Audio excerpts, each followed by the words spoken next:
The end, except for Jesus' final question. A question which invites his opponents to help write the next chapter of the story. Jesus turns to his opponents and says, "What do you think is going to happen next? How do you think the owner of the garden is going to respond? Do you suppose the owner's going to come and destroy the tenants? Do you think she might give the garden to someone else? What's going to happen next?"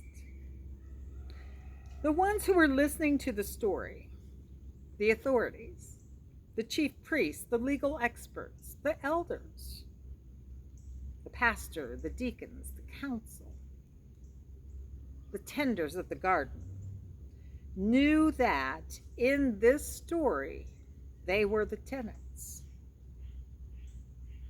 And that made them mad. And they wanted to arrest Jesus right then and there, but they were afraid. They were fearful. They were afraid of the crowd that was following Jesus around. They didn't want to upset that crowd. So they left. What Jesus did by sharing this story and by asking questions was offer his opponents a little glimpse into themselves. Right? The story was like a mirror, giving them an opportunity, giving them a chance to see what they were doing. He confronted them.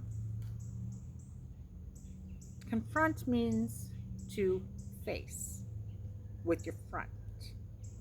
Face your problems, face your opponents. So in the minds of Jesus's opponents, they were the chosen ones. They were doing what they were supposed to do. They'd been chosen by God to tend the garden, and they were good at it. They knew how to produce good and fruitful people, and they knew how to produce a lot of it. And so they really didn't appreciate that Jesus came into the garden and was messing all their stuff up. That's why they asked the question in the first place. Who do you think you are? God chose us. We got this.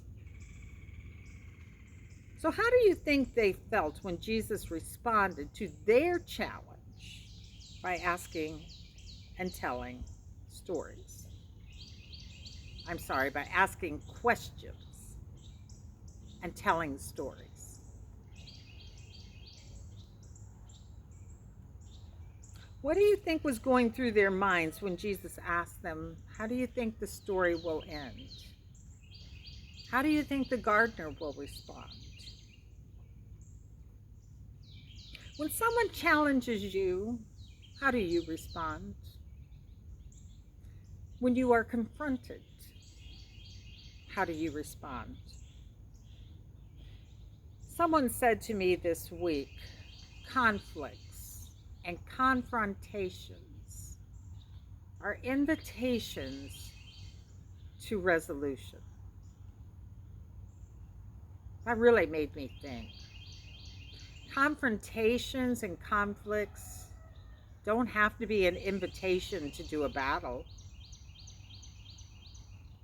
It can be an invitation to find a solution. I wonder if that's what Jesus was doing.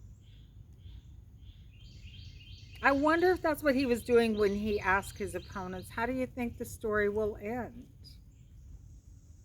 Was he inviting them into a conversation? Was he inviting them into a resolution, which would lead to a solution? Or was he inviting them into a battle?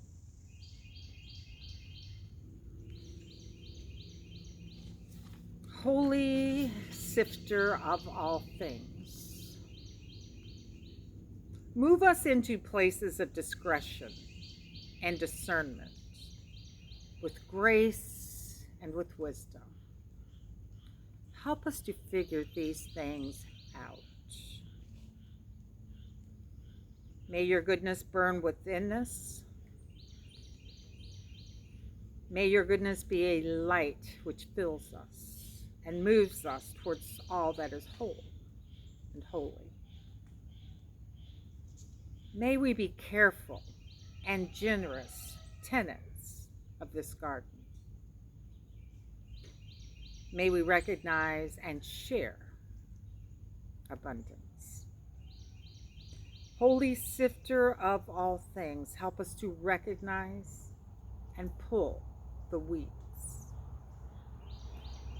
Help us to let go of the chaff and keep the wheat. Help us to be doers of good things.